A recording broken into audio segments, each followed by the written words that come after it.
Salve Maria Imaculada, olá a todos que estão aqui participando desse encontro do Tietus Fratrum. Vai ser o nosso segundo material. Ele tem uma mistura de podcast com conferência, porque a gente vai ter, né, uma pegada de aula e perguntas e respostas no final.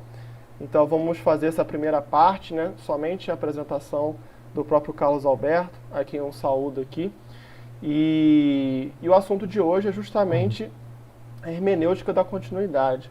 Os pontos que a gente vai tocar era para ter sido de um debate, né? Mas a pessoa enfim, marcou, foi convidada para participar desse debate, por motivos pessoais não conseguiu estar aqui hoje, não pôde estar aqui hoje. Então, assim, os pontos que serão tocados eram para ter sido tocados, no caso, fosse um debate, mas como permanece o Carlos Alberto aqui para realizar essa exposição sobre a hermenêutica da continuidade, faremos desse modo para que a gente possa dar algum tipo de retorno às pessoas também que tiveram o desejo, o querer, a curiosidade, enfim, do que ia ser o evento em sua conformidade inicial. Bom, mas agora vamos ao assunto, né? Estou aqui com o Carlos Alberto, sou Epson Araújo, sou membro do Tietus Fratrum, um grupo de católicos tradicionais e continuistas que busca realizar o esforço, o difícil esforço e a difícil tarefa de olhar para a nossa igreja, apesar de todas as dificuldades, os problemas, as crises, olhar para a igreja, não negá-las, as crises, as dificuldades, mas ainda assim enxergar a continuidade de modo teológico, de modo magisterial, e também acreditando que o corpo de Cristo e suas graças jorram na sua igreja, inclusive nos dias de hoje, assim como suas promessas, né? Então, a Igreja Católica é a continuidade do corpo de Cristo. Então, que a gente possa entender essa mensagem inicial. Mas agora irei deixar, né, para quem realmente é o palestrante, para quem tem a evidência de hoje para expor esse tema. Eu vou deixar para você fazer uma breve apresentação pessoal e quando você quiser a gente pode ir para o primeiro ponto, Carlos.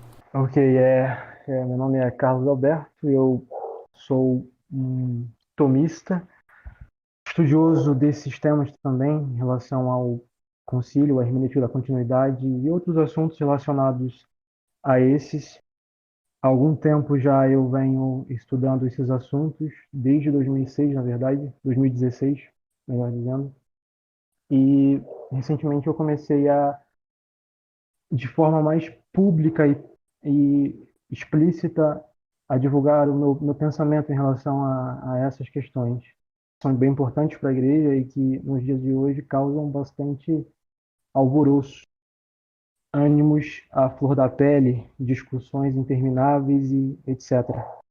E eu espero poder contribuir com alguma coisa em relação a esse tema, que é bem amplo e provavelmente nós não conseguiremos esgotar nesta palestra. Eu, particularmente, vou me focar apenas numa vertente da hermenêutica na continuidade, que é a hermenêutica mais centrada no pensamento de Santo Tomás e dos escolásticos de forma geral. E é isso. Eu acho que, como apresentação, já está ótimo. Então, de uma certa forma, eu sei que a gente ainda vai tocar nos pontos, né, que era para ter sido o debate, mas é sempre bom no início de algum material dar uma definição, né? Então, eu vou fazer essa pergunta para ti. Nas suas palavras, o que você pode dizer, o que é hermenêutica da continuidade, a sua origem e a sua finalidade? Depois a gente pega os pontos aqui que era para ser do debate. Bom, existem vários espantalhos sobre o que é a hermenêutica da continuidade. Muitos entendem ela como se fosse algo heterogêneo, muitos a entendem como se fosse um mero continuismo, no sentido de explicitação de um conteúdo que supostamente já estaria implícito no depósito da fé e na própria tradição da igreja. E tudo isso não reflete bem a natureza mesma da hermenêutica da continuidade, que, segundo o Papa Bento XVI, envolve algo além do mero continuismo, no sentido de que na hermenêutica da continuidade, você tem um giro e uma novidade de fato que não estava presente na tradição da igreja e na forma de encarar as relações entre a igreja e o homem, a igreja e o Estado e etc. Então, existe um giro ortoprático na hermenêutica da continuidade que deve ser reconhecido para que ela possa, a partir daí, fazer algum sentido, algum efeito. E também há outro sentido que é um pouco errado, que também é condenado pelo Papa Bento XVI, que é o sentido da ruptura, da hermenêutica da ruptura ou da descontinuidade, no sentido de que, de alguma forma, o que o concílio propôs nos seus documentos está nas antípodas daquilo que já foi proposto pela Igreja de sempre. Então, para entender bem a hermenêutica da continuidade, é preciso se afastar desses dois exageros. O primeiro de encará-la como mero continuismo no sentido da explicitação formal de algum conteúdo supostamente implícito. Apesar de que existem modelos assim da hermenêutica da continuidade, esses modelos não podem se limitar apenas a isso. Eles têm que reconhecer de fato a novidade, o giro prático da igreja, ou o giro pastoral da igreja, que aconteceu no Concílio Vaticano II. A outra coisa seria a hermenêutica da ruptura, que também deve ser rechaçada, que é particularmente benquista entre os progressistas, que basicamente defende que o Concílio Vaticano II gerou e criou uma nova igreja, uma nova religião também, e que a partir dele as condições contingentes, por assim dizer, que envolvem o mundo contemporâneo, devem ser vistas a partir apenas do Concílio Vaticano II e não de uma doutrina pré-conciliar, por exemplo. Então, como dizia o Papa Bento XVI, a simples ruptura ou a mera continuidade são como que abstrações que não convêm à natureza real do que se entende por hermenêutica da continuidade, porque ela deve envolver tanto um fator da descontinuidade, mas uma descontinuidade que envolve principalmente formas históricas de compreender e de expressar os princípios e de levá-los à prática da igreja com o homem, da igreja com os infiéis, etc. Então, esta descontinuidade se dá mais no sentido prático, não exatamente dogmático. Na verdade, o sentido dogmático permanece sendo o mesmo. A diferença consistirá na forma de aplicar esses princípios agora, frente às novas modalidades de circunstâncias apresentadas pelo mundo moderno. E o outro princípio seria aquela coisa que é quista pelos progressistas, que seria a descontinuidade total, né? Ou a ruptura total e a geração de uma nova igreja a partir do concílio. Então, veja que eu não dei exatamente uma definição essencial do que seria a hermenêutica da continuidade, mas eu dei uma definição que os escolásticos chamam de definição genético-descritiva, que se dá quando o intelecto, não conhecendo a essência de certo ente, no entanto, enumera as suas propriedades mais destacáveis ou as suas propriedades, de alguma forma, não são mais evidentes. Então, eu acho que uma definição genético-descritiva, até mesmo para não correr no perigo, no risco de anular outros modelos de hermenêutica da continuidade, que existem vários, eu acho que uma definição descritiva da mesma já é suficiente. É interessante. E vou até dar uma pequena pergunta dentro dessa aí, porque eu até mesmo fiquei curioso, por que você escolheu essa vertente da hermenêutica, essa vertente escolástica? Quais foram esses motivos, assim? Bom, o Concílio Vaticano II ele atende a três correntes, por assim dizer. Isso já é bem conhecido de vários historiadores do concílio, que, por exemplo, ele atende tanto a corrente tradicional, que corresponderia mais à filosofia escolástica, atende também a corrente, por exemplo, da Ressourcement, que seria o pessoal da nova teologia, e também atende às questões do pessoal que tende mais à filosofia moderna, o diálogo com os filósofos modernos e etc. Mas veja que na intenção originária do concílio não se exclui a Santo Tomás como chave hermenêutica do concílio. E pelo próprio fato do concílio abrir margem também para a questão da teologia escolástica, da teologia tradicional da igreja, e não apenas para a nova teologia, que teria alguma similitude sim com a escolástica, vide, por exemplo, um Derubá, ele também se vale de Santo Tomás em muitas das suas interpretações do concílio e da teologia acerca da graça, da natureza e etc. Então, eu sigo essa tradição hermenêutica, por assim dizer, porque eu acredito que ela, em primeiro lugar, encontra assim, algum fundamento no próprio concílio. O concílio denuncia ou anuncia que ela é possível de alguma forma. Anuncia que Santo Tomás é uma das suas chaves hermenêuticas também. Outra coisa é que a teologia escolástica é muito rica. Ela não morreu em Santo Tomás ou em Escoto, nem tampouco em Soares, em Lugo, em Belarmino. Ela sempre progrediu de forma homogênea na compreensão dos dogmas. Essa é, inclusive, uma das coisas que o Marinsola fala naquele seu livro, A Evolução Homogênea do Dogma. A teologia católica, a teologia escolástica, que geralmente sempre foi um intercambiável para o católico do fazer teologia, é a teologia científica, pelo menos no sentido aristotélico, por excelência.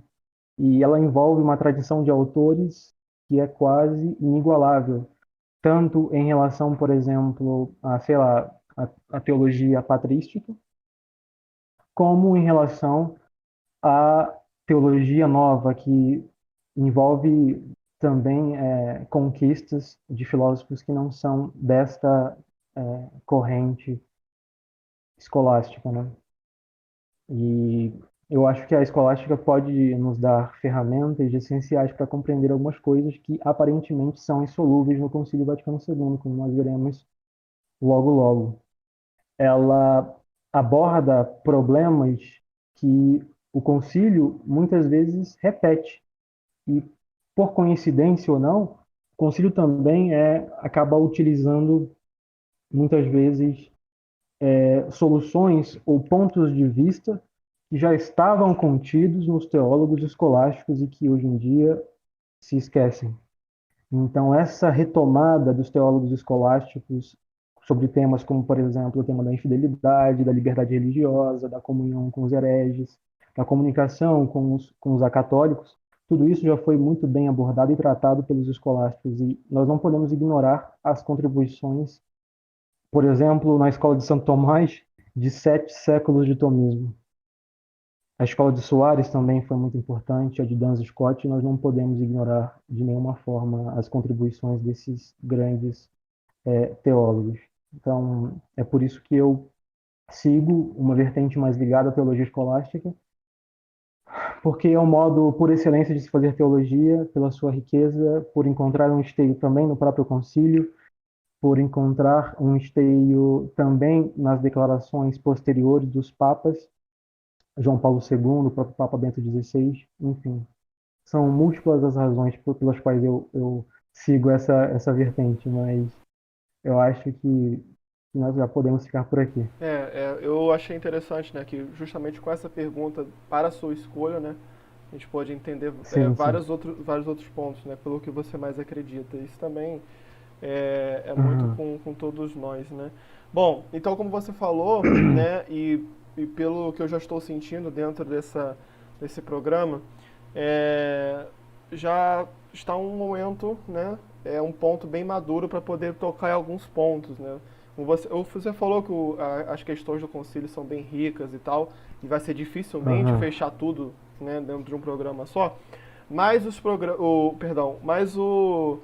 pontos, né, que foram elencados pelos participantes que iam fazer um debate, mas acabou ficando aqui.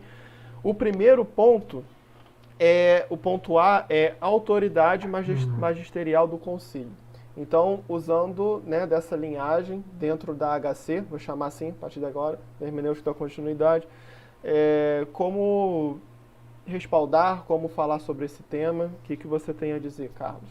A autoridade magisterial do concílio.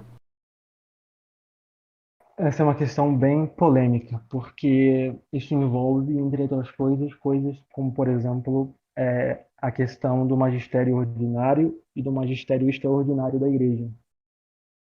E por que essas coisas são polêmicas? Porque não há um consenso entre os teólogos sobre algumas questões sobre propriedades destes magistérios. Mas nós podemos elencar algumas sentenças comuns que são acatadas pela maioria dos teólogos escolásticos acerca, por exemplo, do magistério ordinário da Igreja e a sua suprema realização, o seu supremo grau, que foi no Concílio Vaticano II, né? Já que o Concílio Vaticano II não é um concílio que tem ou que dispõe do carisma da infalibilidade, mas aí também entram outras questões. A primeira questão que nós podemos abordar é o que se entende por magistério ordinário e por magistério extraordinário. São distinções clássicas a quem conhece um pouco de teologia dogmática, um pouco da teologia da potestade eclesiástica. Então, eu vou apenas retomar aqui alguns conceitos para ficar um pouco mais claro e para ninguém ficar boiando na explicação realmente quando eu der o parecer final sobre a questão. Então, no poder de governar espiritualmente conferido a Pedro e seus sucessores por Cristo, naquela clássica passagem, conhecida passagem de João, apacenta as minhas ovelhas, se reconhece na igreja uma nota que é própria de um regime ou de uma potestade espiritual, que rege e ordena fins espirituais e cuja autoridade, até mesmo de ensinar, também está incluída nas coisas espirituais. Por isso, o poder do magistério faz parte do poder da jurisdição da igreja. Está incluído nela. Então, essa potestade corresponde a esta característica de poder ensinar por ofício aqueles que, por ofício, não podem governar e são governados por aqueles que têm a potestade de ensiná-los, de instruí-los em matérias cuja finalidade é espiritual. Então, desconsiderando aqui alguns argumentos que partem da tradição e também das próprias Sagradas Escrituras, é sentença comum de fé que os sucessores de Pedro e dos apóstolos têm por ofício o poder, a potestade de ensinar os fiéis. Nós podemos falar, por exemplo, de um poder ordinário do magistério, que corresponde ao Papa e aos bispos, e também falar de um poder ou potestade extraordinária, que também compete mais propriamente ao Papa do que aos bispos. Mas o que se entende exatamente por magistério ordinário e extraordinário? O nome é tirado, é sacado das circunstâncias onde esse magistério, esse ofício, essa potestade é exercida. Então, o magistério ordinário é aquele que se exerce comumente nas circunstâncias normais da igreja. Já o ensino extraordinário é aquele que é exercido de forma excepcional e em circunstâncias que são extraordinárias. E aqui nós temos uma polêmica que é a polêmica dos casos do magistério extraordinário. Será que nós conseguimos mapear, até mesmo na história da igreja, quando este magistério foi exercido pelos papas? Ou será que isso é um pouco tênue e confuso? Alguns teólogos sustêm que é algo um tanto confuso, de certa forma, e já vou explicar por quê. Outros defendem que não, que as propriedades do magistério extraordinário é tão são tão irredutíveis em relação às propriedades do magistério ordinário que elas como que saltam à vista em qualquer documento da igreja que se investigue. Então, vamos para os casos mais óbvios do exercício do magistério papal extraordinário. E aqui nós vamos falar, por exemplo, das definições dogmáticas extraconciliares, como a de Pio IX, em 1859, na proclamação do dogma da Imaculada Conceição de Maria. Um exemplo deste exercício extraordinário de potestade. Outro exemplo, a Assunção Corporal de Maria ao céu, um dogma prescrito pelo Papa Pio XII, né, em 1950, se eu não me engano. Outro exemplo de exercício extraordinário do magistério papal. Também há outros casos que são bem comuns e são bem citados pelos teólogos, que são, por exemplo, das constituições apostólicas, onde se determina a forma e a matéria dos sacramentos, perdão. Ou então, por exemplo, Pio XII a respeito do sacramento da ordem, e antes dele Leão XIII, de maneira semelhante sobre a questão da invalidez das ordenações anglicanas. Tudo isso recai, de alguma forma, como magistério papal extraordinário. E é por essa característica extraordinária que, segundo alguns teólogos, a nota principal é a infalibilidade, que há um pouco de controvérsia. Por quê?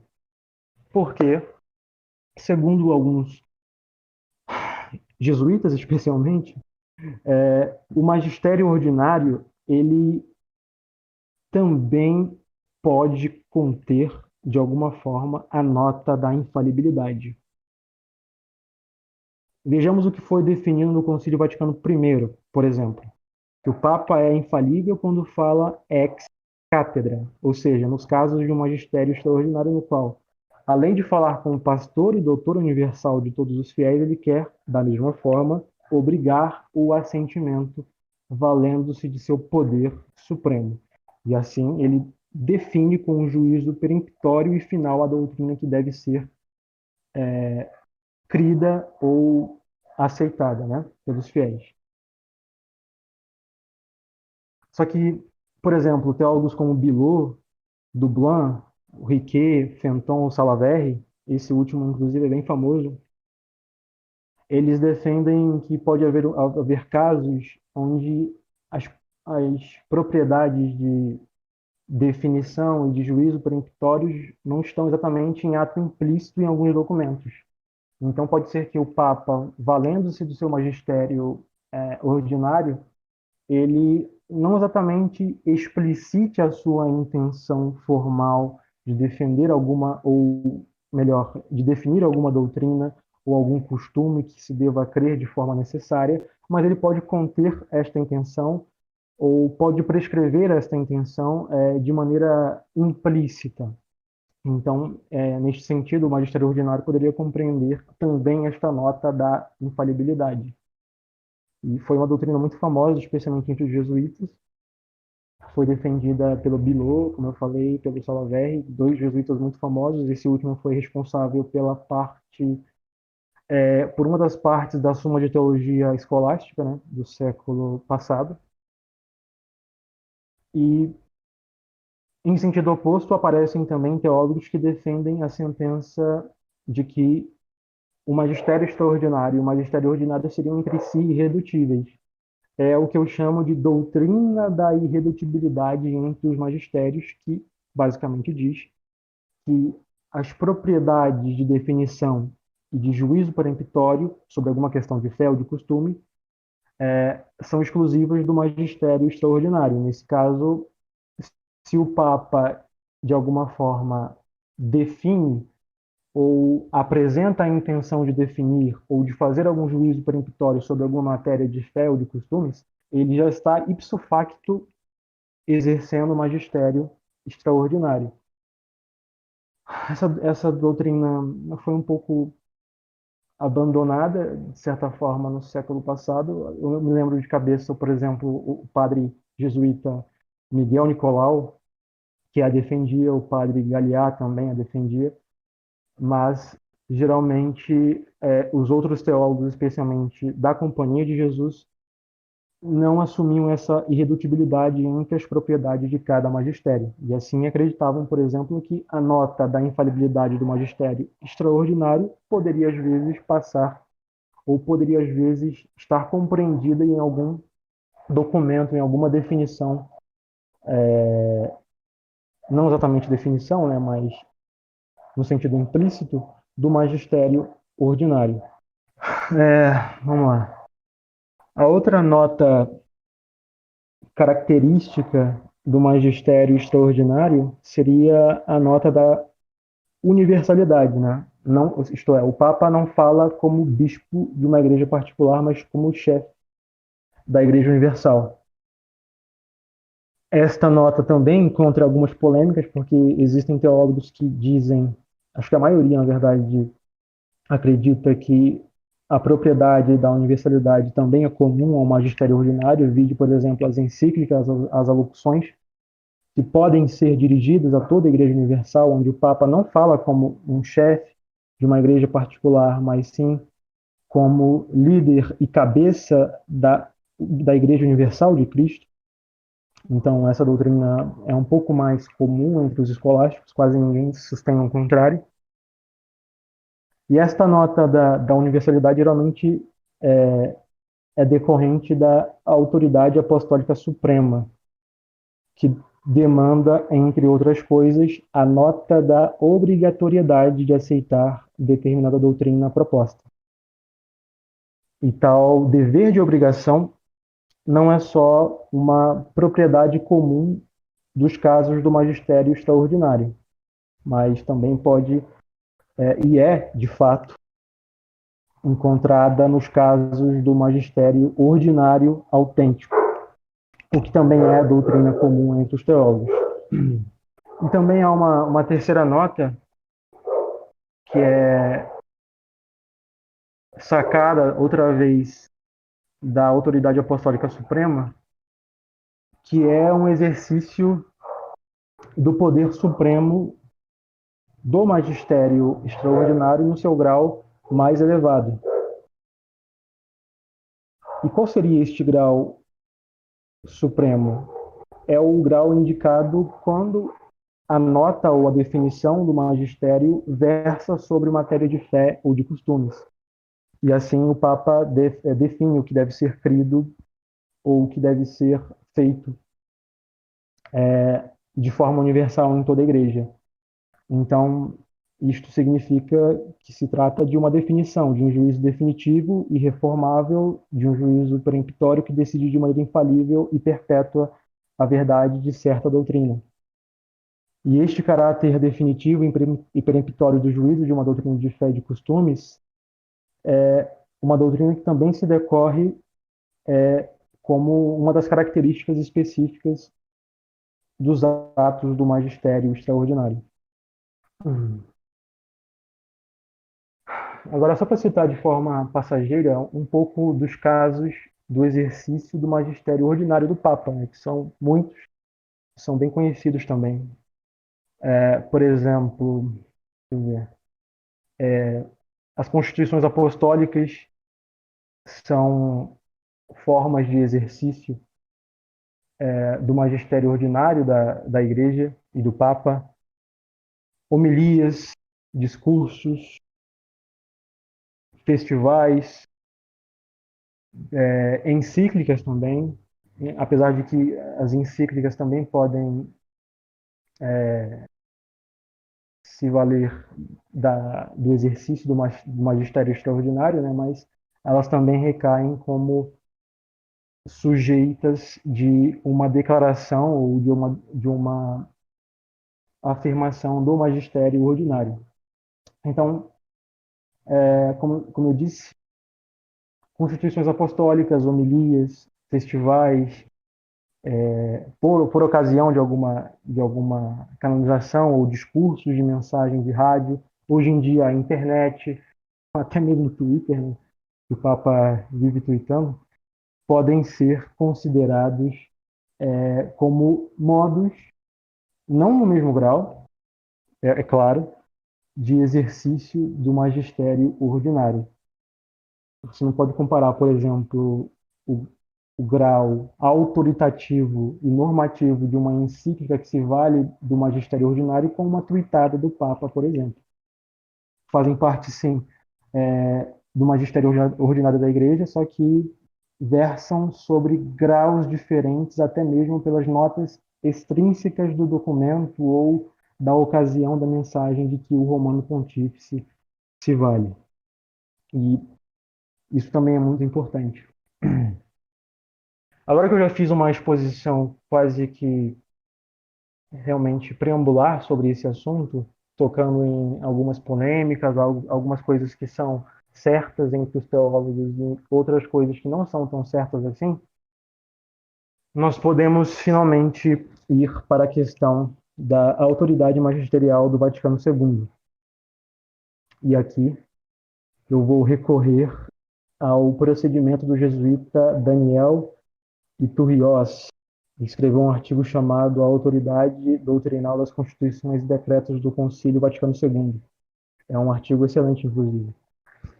E neste artigo ele começa admitindo, por exemplo, que de fato o Vaticano II excluiu a infalibilidade. Ele até traz uma citação do bispo Félix, né, secretário-geral do Concílio, onde o bispo Félix notifica aos padres conciliares que a finalidade do concílio é, sim, pastoral e não propriamente dogmática. Até porque esta propriedade do concílio, essa propriedade, melhor dizendo, do magistério, o auxílio da infalibilidade, é uma coisa que não é propriamente nenhuma revelação, nenhuma inspiração particular, mas pode, de fato, encontrar, no caso de uma deliberação do Romano Pontífice ou dos bispos, uma autoridade que é ou que é recusada, no caso da infalibilidade, né? Então, é um carisma que se pode recusar e como de fato foi recusado ou deixado de lado. Isso não quer dizer também que o concílio não afirme coisas que são infalíveis, como, por exemplo, quando ele repete doutrinas e dogmas que são pré-conciliares. Ele faz isso sobre uma coisa que, por exemplo, Miguel Nicolau chamava de infalibilidade consequente, que seria basicamente quando o magistério ordinário ele não se torna extraordinário por repetir ou por, de alguma forma, relembrar ou retomar alguma doutrina já definida, mas ele se torna infalível consequentemente ou por consequência, porque tais doutrinas já são asseguradas como sendo do depósito da fé e, portanto, gozando de segurança e de autoridade inexcusáveis e infalíveis. Então você fecha como né, sua argumentação você fecha como que faz parte do depósito da fé. No final das contas, faz parte do depósito da fé a autoridade magisterial do concílio. Sim, sim. Enquanto o Concílio Vaticano II, por exemplo, na Dignitate, ele retoma muito das doutrinas acerca da liberdade religiosa de Leão XIII, da Libertas e etc., quando ele retoma essas doutrinas, ele goza de uma infalibilidade consequente, não de uma infalibilidade antecedente, que seria própria e exclusiva do magistério extraordinário, o que é também disputável, porque, como eu disse, vai depender se você aceita ou não a doutrina da irredutibilidade das propriedades ou das notas dos magistérios. Se você acredita que o magistério ordinário pode, de alguma forma, gozar da nota de infalibilidade, seja quando o Papa meramente anuncia de forma implícita alguma intenção de definição, ou de forma tênue até, ou quando ele passa muito tempo, de alguma forma, retomando uma doutrina ou algum ponto que lhe parece importante, ele faz isso seguidas e repetidas vezes. Alguns teólogos consideram que tais doutrinas pela repetição e pelo conteúdo implícito de definir aquilo que é repetido, acabam gozando também ou da propriedade da infalibilidade. Mas isso é disputável.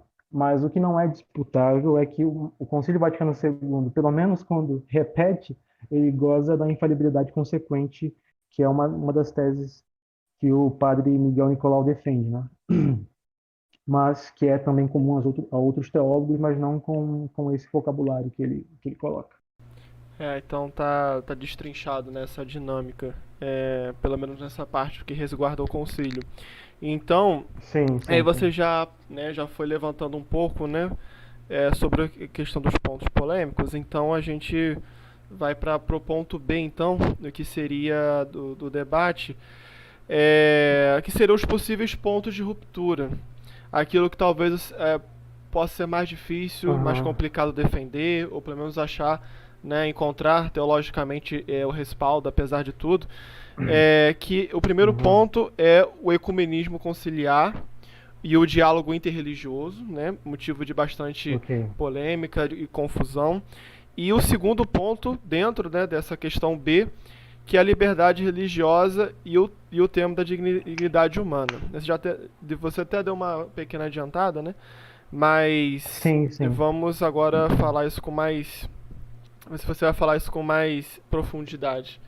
Se precisar lembrar de algum É, ponto, eu posso lembrar aqui. só só uma coisa interessante é que não é pelo fato do concílio valer-se do magistério ordinário e, portanto, falível, e, portanto, pode, de fato, propor algum erro, que ele não goza de autoridade doutrinal, ou autoridade pastoral, ou autoridade pedagógica, porque existem também algumas condições segundo os quais, por exemplo, mesmo que um documento ou alguma tese, doutrina da igreja seja proposta e contendo algum erro objetivo, é claro que neste caso o consentimento é relativo, né? Existem até alguns critérios elencados pelo jesuíta Itarriós, que é o critério de consentimento interno, onde o teólogo que discorda, por exemplo, de algum trecho do Concílio Vaticano II, ele impõe um silêncio respeitoso com o qual ele também não afeta os fiéis e assim ele se abstém de qualquer manifestação contrária às decisões da igreja, um consentimento verdadeiro. Então, ele não só toma a postura de silêncio, mas também toma aquela doutrina expressa como sendo a mais clara e a mais de acordo com o sentido próprio da afirmação da igreja, da decisão da igreja, e também deve ser uma discordância, ou, perdão, um consentimento religioso motivado pela autoridade religiosa, não precisamente científica da igreja, porque nesse caso pode ser que o que é proposto contenha algum erro na medida em que não é algo absoluto e reformável, já que não é alvo de um juízo peremptório, definitório e etc. Então, não é porque o concílio é pastoral que seja uma festa completa em relação à discordância de alguns pontos que ele toca ou dos pontos que ele levanta.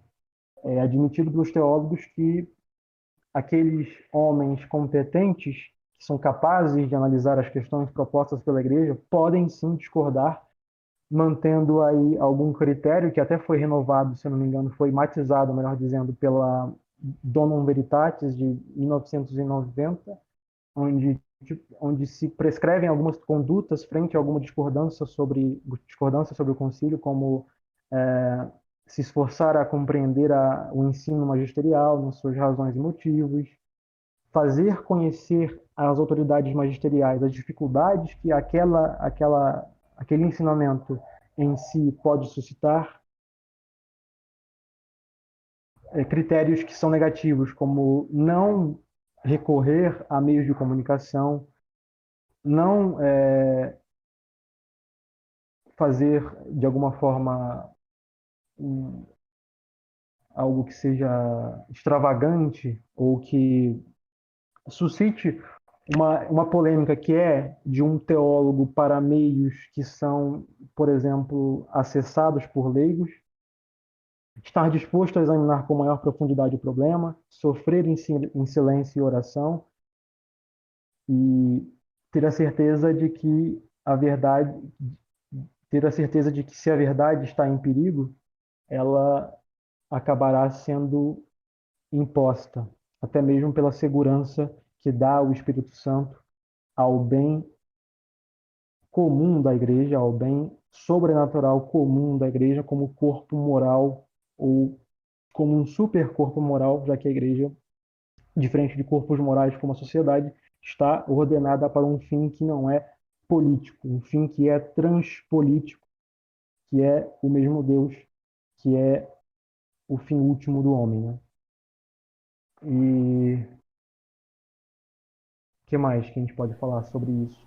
Também tem aquela questão que é interessante, como eu disse, a obediência é condicional, ela pode se dar segundo alguns critérios, que são critérios de prudência frente a alguma afirmação da igreja.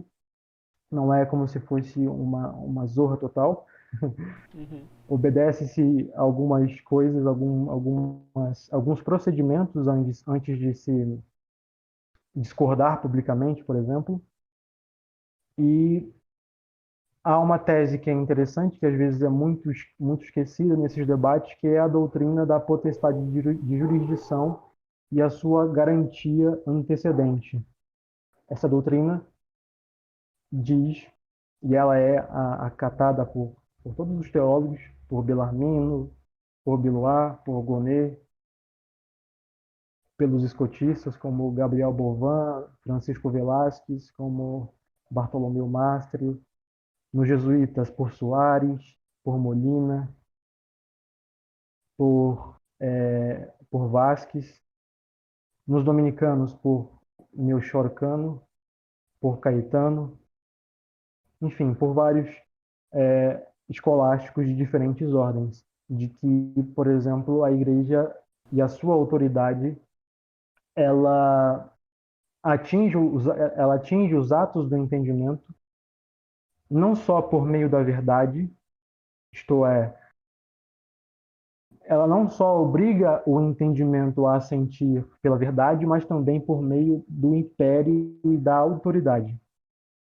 Este jesuíta, o jesuíta Daniel Itarriós, ele levanta um exemplo de que Cristo ele tem ou teria o direito de, antes de qualquer garantia da verdade,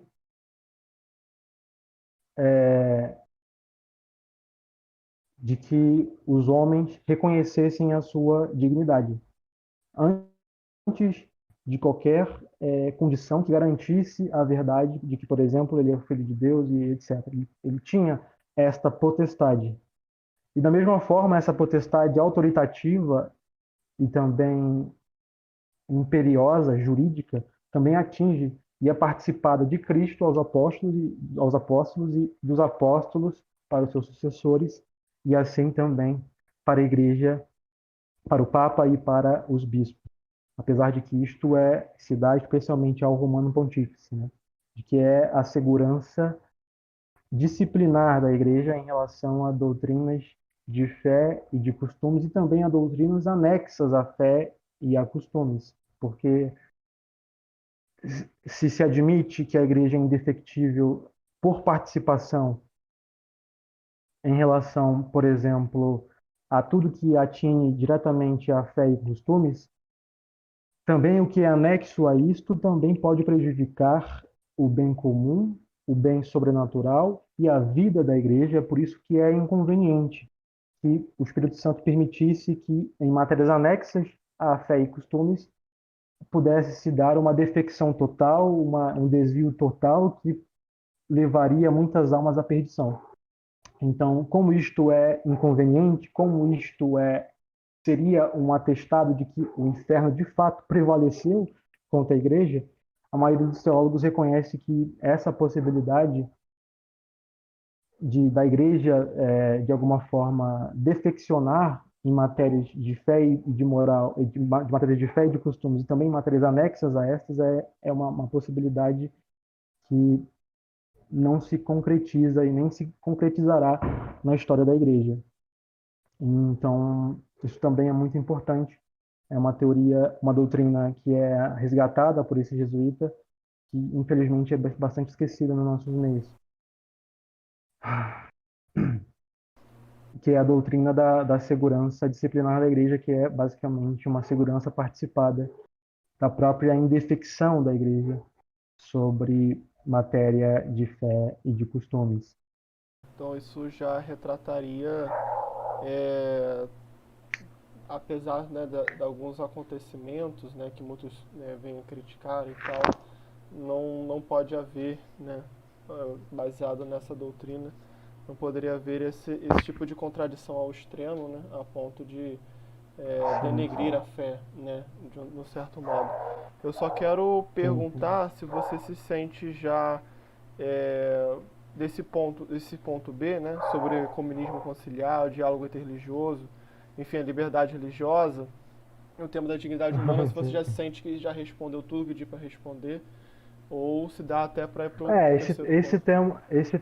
esse tema novamente, o que eu falei antes já era mais um grande parênteses em relação à questão da autoridade magisterial do concílio, né? Porque muita gente para no fato de que o concílio é pastoral e ponto. Então nós podemos resistir, ponto. Nós podemos desobedecê-lo, mesmo o concílio dizendo explicitamente a sua nota autoritativa e também imperiosa sobre o entendimento daqueles que o recebem, né? No caso são os católicos. Então, sobre a questão da dignidade humana, do diálogo interreligioso e do ecumenismo, é uma questão difícil, que, a meu ver, pode ser resolvida através da teologia escolástica, especialmente através da teologia escolástica pós-renascentista dos teólogos jesuítas, como o cardeal Lugo, como depois seria pelo próprio Vasquez, no século XIX por Perrone. O Franzelin também parece comungar desta doutrina que eu vou expor sobre a questão do diálogo interreligioso, das comunidades cristãs, se há ou não algum laço vinculante entre a Igreja de Cristo e o que o concílio e os padres conciliares chamam de irmãos separados. Se você quiser, a gente pode retomar esses temas, sim. Pode até dar uma passada, mas não tão aprofundado, porque eu fico esperando, caso isso não seja uma pergunta de alguma pessoa. Normalmente a gente sabe que esses temas, nesses pontos específicos, né, sempre vê algum tipo de Sim. questionamento. Então até, né, não vai Aham. ficar tão longo e tal, poderia dar uma pequena Sim. passada, né, e deixar Ok. aberto, né, caso alguém venha perguntar sobre isso, aí dar uma pequena aprofundada mais assim, né? Ok. A questão sobre o ecumenismo e a questão do diálogo interreligioso foi extensamente abordada pelos teólogos jesuítas, a meu ver, foram os que melhor trataram deste tema. Santo Tomás o trata, só que Santo Tomás viveu num período que, por exemplo, se desconhecia o Novo Mundo, né? E depois do seu descobrimento, há certo giro na concepção escolástica acerca da infidelidade, acerca do próprio ato de fé e do conteúdo formal da fé. Eu posso dar um exemplo, começando com a doutrina do Karl Rahner sobre os cristãos anônimos, ou os católicos anônimos, que é uma doutrina que diz que, por exemplo, uma pessoa pode viver em graça, na graça de Deus, e alcançar a salvação fora do catolicismo, fora da igreja, e de forma explícita ainda. E o Rahner cita um exemplo de um monge budista que, seguindo a sua consciência, pode alcançar a salvação. E essa teoria dos cristãos anônimos geralmente é utilizada, hoje nem tanto, na verdade, para justificar coisas como o diálogo interreligioso, a participação das comunidades não católicas, protestantes, da graça e etc. Só que essa doutrina do Hunter, ela padece de alguns defeitos e ela pode ser salvada de alguma forma. E eu proponho, não sei se de forma original, não sei se alguém já escreveu isto, ou se já propôs isto de alguma forma, que é salvar a doutrina hameriana sobre os cristãos anônimos a partir da teologia da infidelidade de Soares e Lugo. De Soares, famoso teólogo de Salamanca e filósofo também, e de Lugo, que foi um discípulo tardio de Soares, que, segundo Santo Afonso, era a segunda maior autoridade em teologia moral depois do próprio Santo Tomás. Então, não são pessoas, não são teólogos quaisquer, né? Não é um Zé das Couves. São pessoas, de fato, que têm lá a sua importância. E sobre esse ponto, sobre o ponto em relação ao diálogo interreligioso, que envolve a Unitatis et Integratio e também a Dignitatis, e também outros documentos conciliares, eu vou fazer um pequeno rodeio e então eu vou responder como se salva e como se resguarda a doutrina de Hammer acerca dos católicos anônimos. E também tem aquele famoso adágio, né? De fora da igreja não há salvação, que precisa ser considerado e que o Hammer mesmo não considere de forma satisfatória, mas que os escolásticos consideraram, especialmente Soares e Lugo. E a questão é a seguinte: eu peço que quem está me escutando faça a seguinte reflexão sobre o tema da infidelidade negativa. O que seria o infiel negativo e o que é, antes de tudo, o infiel positivo, né? A infidelidade positiva é o rechaço culpável, por assim dizer, da fé ou do conteúdo da fé de um sujeito que não quer crer, mesmo depois de haver recebido de forma suficiente a pregação da fé católica, ou depois a abandonado de forma completa, né, que seria o apóstata, ou parcialmente, que seria o herege. Então você tem um infiel positivo, que é o cara que basicamente recebe a vocação exterior sobre o conteúdo da fé e rechaça completamente, ou acata e depois abandona, o apóstata, ou parcialmente, o herege. E você também tem uma segunda divisão, que foi inserida por Santo Tomás, e também por teólogos da época dele, que era sobre a infidelidade negativa, ou material, ou involuntária. Seria uma pessoa que nunca escutou nunca recebeu nenhuma vocação exterior, nunca recebeu nenhuma pregação acerca de algum conteúdo da fé, então ele carece da fé porque a fé nunca lhe foi comunicada, nunca lhe foi anunciada. É o caso dos selvagens, dos índios, etc., que são pessoas que são infiéis negativos porque, de fato, nunca receberam a vocação externa, que por sua vez pressupõe a pregação ou anúncio do conteúdo da fé católica.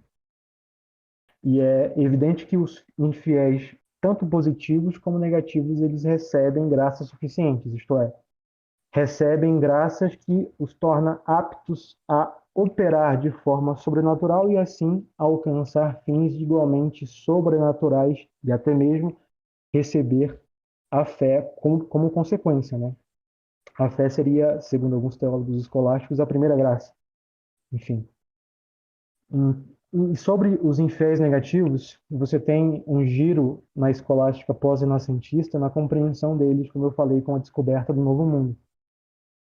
E você vai ter, por exemplo, teólogos como Soares, Molina, Vasques e até mesmo teólogos tomistas, como Domingo Banhas, que vão estender um pouquinho mais o que seria a concepção de um infiel negativo. Para São Tomás, o infiel negativo é aquele que não conheceu nada, por assim dizer, do conteúdo formal da fé.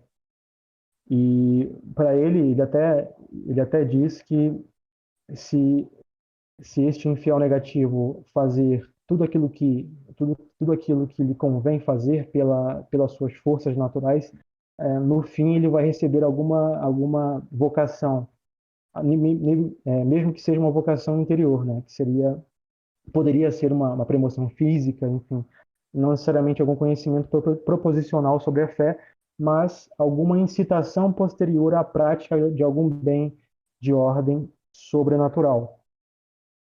E voltando ao que eu tinha dito antes, na escolástica pós-renascentista há um pouquinho de alargamento do que se entende por um infiel negativo.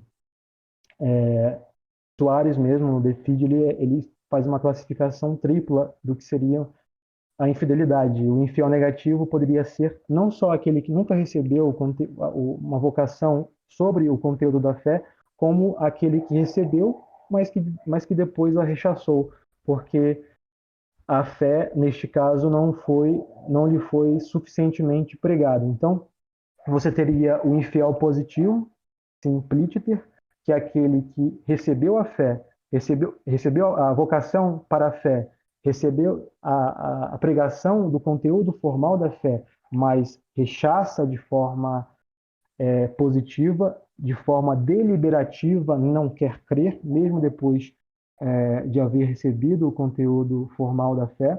Você tem o infiel negativo material, que seria aquele que recebeu o conteúdo da fé, só que este conteúdo não lhe foi pregado de forma suficiente, e nesse caso,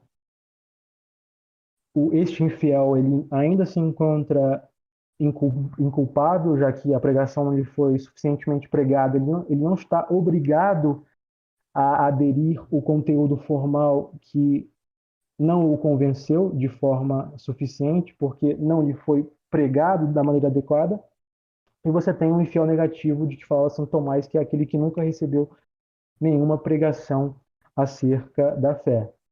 E esta ampliação de Soares é muito importante porque depois o cardeal Lugo, no seu livro sobre da virtude e da fé divina, ele vai conceber a possibilidade, por exemplo, de um judeu se salvar, ou de um muçulmano se salvar. Isso é muito interessante. Isso é muito interessante. Porque um judeu poderia se salvar não só porque ele recebe a graça suficiente, o que é a tese comum da igreja, né, contra os jansenistas, todos os homens recebem graça suficientemente eficazes para se salvarem, e neste caso um judeu poderia se salvar por estar enquadrado no segundo tipo de infidelidade que Soares meio que concebe, que seria aquela infidelidade onde ele conhece algo da revelação, conhece algo da fé católica, só que aquele algo não lhe foi pregado de forma adequada ou suficiente. Então, ele permanece numa infidelidade negativa e permanece inculpável, mesmo rechaçando de forma explícita algum conteúdo da fé. Então, isto é interessante porque no De Fide, no De Virtute Fidei, o cardeal Lugo vai dizer que, nesses casos, este judeu, este muçulmano que recebeu o conteúdo da fé, só que não lhe foi pregado de forma suficiente ou adequada, eles, se fazem aquilo que lhe é conveniente com as suas próprias forças naturais, se eles não rechaçam a graça, eles recebem a fé e, assim, fazem parte da igreja sem saber. Fazem parte da igreja sem saber. E aqui nós voltamos de novo para a doutrina rahneriana acerca dos cristãos anônimos. Porque o judeu e o muçulmano de que falava Lugo e Soares é justamente uma espécie de católico anônimo, de um cristão anônimo que é sem saber que faz parte da igreja em voto, como diria Soares, não em ré, porque não faz parte da comunidade visível do corpo de Cristo, mas é católico sem saber e será contado entre os cristãos e entre os católicos por Deus. Então, eu acho que esta é uma forma de salvar a doutrina rahneriana acerca dos cristãos anônimos e de salvar e de falar também de levantar a possibilidade de uma interpretação mais adequada de alguns documentos do concílio que, à primeira vista, parecem um pouco contraditório com o que já foi dito e apregoado pela própria Igreja.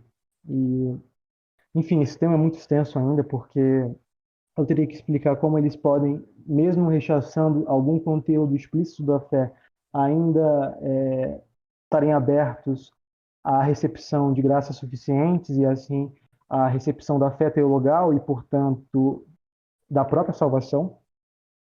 Há também a doutrina estabelecida por alguns teólogos escolásticos de que existem algumas religiões que contêm os fragmentos da religião primitiva. O padre Garrigou Range, por exemplo, defendia uma sentença assim. Você tem essa sentença sendo defendida antes pelo próprio Lugo e aparentemente por Soares também. Então, é um assunto bem extenso, bem complexo, mas eu acho que a teologia escolástica fornece ferramentas suficientes para esclarecer muitos pontos acerca dos problemas levantados pelos documentos que tratam tanto do ecumenismo conciliar como do diálogo interreligioso e etc. Eu particularmente já até tinha escutado uma parcela sobre esse tipo de pensamento, de doutrina, principalmente aquelas pessoas, né, que nunca ouviram falar da palavra de Deus ou da fé, mas eu não tinha visto ainda com o nome de Católicos Anônimos, né, isso é muito interessante. É, Parece ser nome de é, organização de. Pois é, né, estão organizados assim. Mas enfim, então o terceiro ponto a se tocar é justamente algo que você falou lá do início, que quando Sim, você falou das vertentes, dá essa curiosidade, esse entendimento de querer entender quais são as vertentes dentro da hermenêutica, da continuidade, quais são as vertentes possíveis. Então eu queria que você pudesse falar da HC uhum. Ratzingeriana e suas possíveis ramificações, beleza? Como último ponto desse programa. Uhum. Eu acho que a HC Ratzingeriana, ela não é propriamente uma vertente, mas ela dá princípios gerais para vertentes encontrarem algum fundamento para a sua hermenêutica, a sua interpretação dos documentos do concílio. Porque o que o cardeal Ratzinger vai rechaçar é, como eu disse no início, o continuismo no sentido estrito de não reconhecer, por exemplo, que no concílio aconteceu de fato um giro, uma novidade em relação à forma com que a igreja lida com alguns problemas, especialmente em relação ao mundo moderno, em relação do homem com ele, do homem com ele com a igreja também. Então essa seria a primeira vertente, a se desconsiderar como algo que não faz parte deste corpo comum que nós chamamos de hermenêutica da continuidade. Você também tem a vertente da ruptura, né, de que sustém que a igreja, de fato, é uma nova igreja, com uma nova doutrina, etc., que também repugna a tudo que eu já falei aqui, seja em relação à segurança conferida pelo Espírito Santo, seja em relação à ao próprio conteúdo do que é dito e do que foi prescrito pelo concílio, que de fato, numa análise mais atenta, nada tem de dissonante, pelo menos dogmaticamente, com a igreja de sempre. Há, sim, uma novidade em relação à ortopraxis da igreja, da sua relação com algumas atitudes históricas que ela já tomou e que agora são revistas e são aprimoradas frente às novas condições que apresentam o mundo moderno, enfim. E em relação à interpretação de documentos, porque a hermenêutica da continuidade é tão grande que apresenta variedades na forma de se lidar com os documentos. Então, por exemplo, pegando o tema da dignitatis humanis, que basicamente toca na liberdade religiosa, né, como imunidade de coação. Você vai ter modelos que defendem que a liberdade religiosa, tal como entendida pela Dignitatis é a mera explicitação do conteúdo, de algum conteúdo implícito já dito pela Igreja antes sobre o mesmo tema. Você vai ter uma interpretação que é histórica, histórico-crítica, de certa forma, que vai entender a liberdade religiosa a partir das suas condições históricas e, portanto, da variedade das circunstâncias a partir da variedade das atitudes da Igreja frente a tais circunstâncias históricas, e é uma abordagem mais distante, por assim dizer, do ponto de vista dogmático que envolve este documento.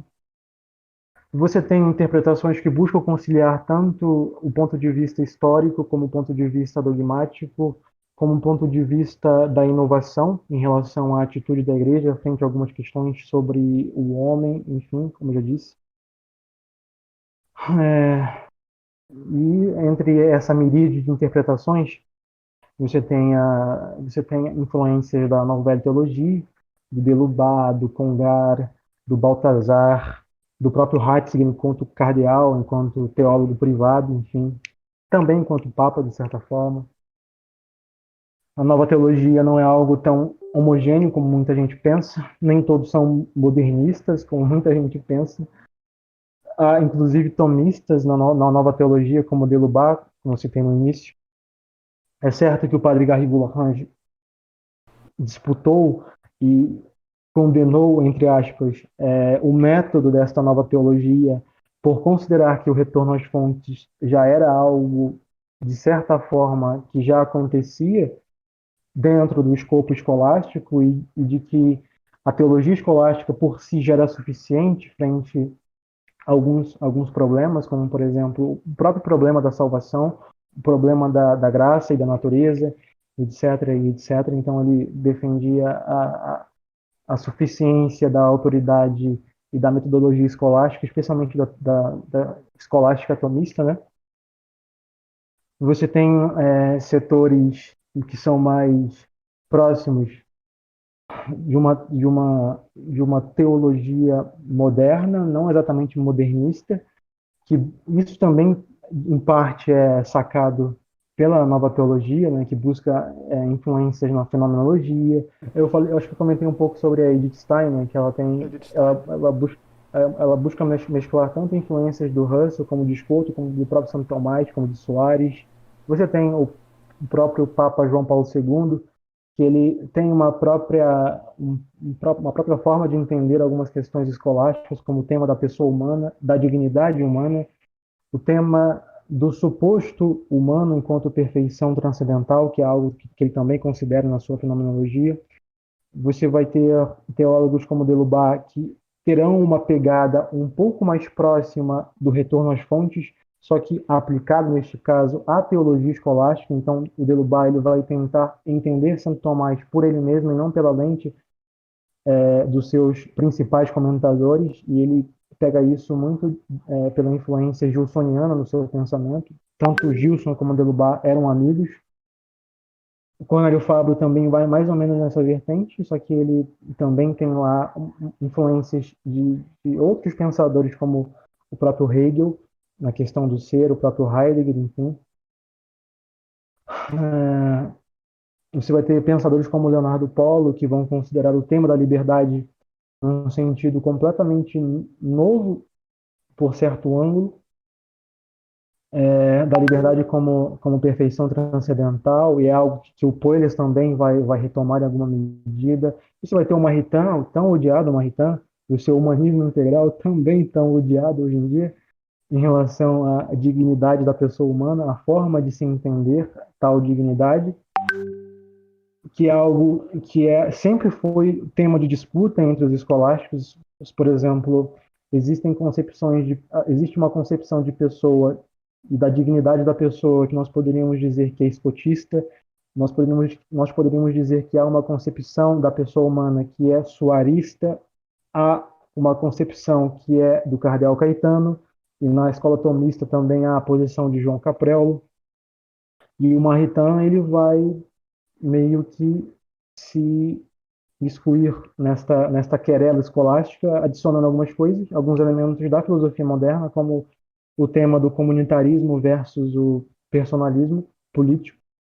Ele busca uma teoria sintética entre as duas coisas, né? Uma teoria que é como que intermediária ao comunitarismo aristotélico, não comunismo, comunitarismo aristotélico, em relação ao personalismo que ele entende como tomista.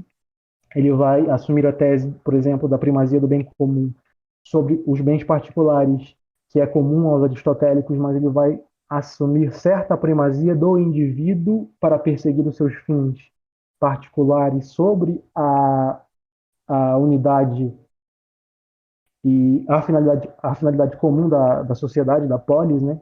Enfim, também é uma abordagem interessante, que tem lá os seus defeitos, mas também tem lá os seus méritos, pelo menos por suscitar algumas questões que, querendo ou não, haviam sido um tanto esquecidas por alguns teólogos e filósofos escolásticos. E também há, por fim, a corrente que eu particularmente adoto, que é uma corrente que toma Santo Tomás como a chave hermenêutica do concílio. Nós vamos ver o concílio a partir de Santo Tomás, e não somente a partir dele, mas também da sua escola. Como a escola tomista é um todo que eu considero, sob certa razão,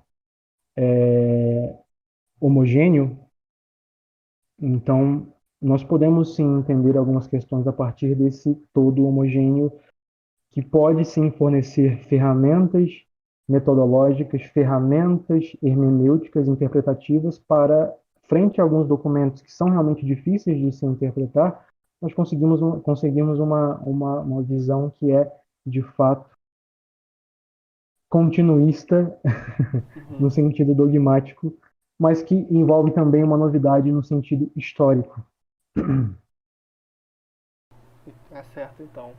Então essas são todas as vertentes, né, que você nomeou e aquela que você tinha falado desde o início, na qual que você comunga e segue.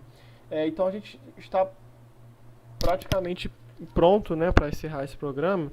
Mas eu vi alguns comentários de que eu não sei se talvez tenha passado batido alguma coisa assim, então vou ter que pelo menos propor voltar à questão da liberdade religiosa no ponto B2. Bom, o tema da liberdade religiosa também encontra lá as suas dificuldades, porque por um lado parece que de fato a igreja condenou a liberdade religiosa. Você vê a Libertas de Leão XIII, você vê Mortalium Animus, se eu não me engano, ele também trata desse tema, e ele de fato rechaça a liberdade religiosa, rechaça a liberdade de consciência, enfim. Só que o grande problema é que o Concílio Vaticano II ele define a liberdade religiosa segundo os seus próprios termos. Ele não vai buscar em uma fonte exterior, a não ser o próprio nome, liberdade religiosa, que já existia, mas o conceito, a razão nocional do que se entende por liberdade religiosa é algo completamente diferente e que não foi condenada, portanto, nem por Leão XIII, nem por nenhum Papa. E o que seria a liberdade religiosa segundo o Concílio Vaticano II? Seria, na Dignitatis, a imunidade de coação. Ponto. Imunidade de coação. Fundada na própria dignidade da pessoa humana. E aqui nós entramos em várias questões um tanto difíceis, porque, primeiro, o que se entende por dignidade humana? E, segundo, se essa dignidade pode ser raiz de um direito negativo, como a imunidade de coação. E desde já eu acredito que é muito fácil você encontrar um esteio teórico para defender a liberdade religiosa tal como apregoada pelo concílio. Por quê? Porque a liberdade religiosa como imunidade de coerção pode estar envolvida, como bem ensinou e defendeu o padre jesuíta Baltazar Pérez, perdão, jesuíta Baltazar Pérez, que a liberdade religiosa pode estar compreendida numa perfeição da vontade, por exemplo. Seria, segundo o padre Baltazar, a liberdade de coação.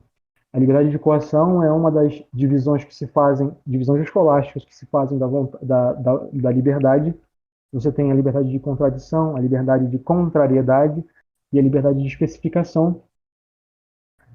E entre essas liberdades, entre essas divisões da liberdade comumente feitas pelos escolásticos, você encontra também a liberdade de coação, que seria basicamente a imunidade da vontade frente a qualquer coisa que a coacione internamente para o apetecimento de algum bem.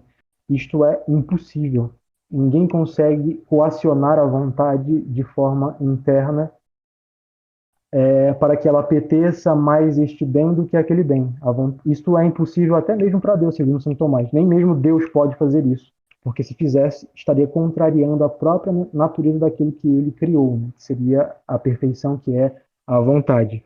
E segundo o padre Baltazar Pérez, é, ele vai basicamente tentar radicar esse direito nesse conceito de liberdade de contradição e liberdade de coação, que seriam princípios decorrentes da própria natureza da vontade, que por sua vez é livre, e nesse caso você teria, em relação à teologia escolástica, um certo respaldo teórico muito amplo sobre isso, sobre o que seria esta imunidade de coação. Nesse sentido, entra uma teoria que eu já comentei, um modelo que eu já comentei, que é o modelo do implícito explícito, né, que foi popularizado pelas teorias de progresso do dogma, que é basicamente explicitar um conteúdo implícito. No caso, o direito à liberdade religiosa, enquanto direito negativo, seria uma mera explicitação do conteúdo formal das propriedades da mesma vontade. A vontade, enquanto perfeição analógica, enquanto perfeição transcategorial, segundo alguns, ela teria uma das suas propriedades mais fundamentais seria justamente essa, uma liberdade de coação e uma imunidade frente à coação. E é por isso que eu acho que sobre esse tema em específico nós encontramos bastante respaldo na teologia e na filosofia escolástica.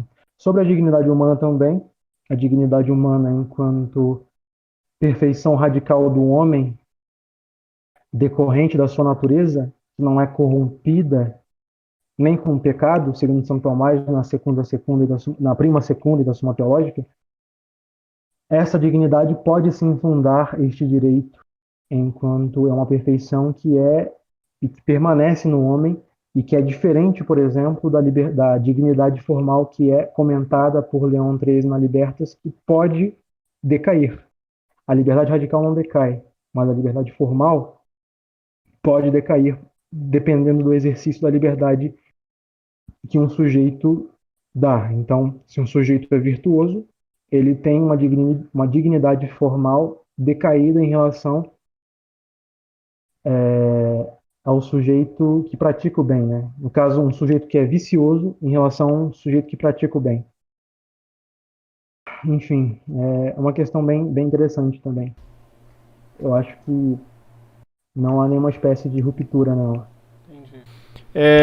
Não, então realmente é é um tema, né, que é um dos temas mais complexos dentro do concílio, mas que ainda assim dá para encontrar um espaço em continuidade, né, enfim, com a tradição com isso.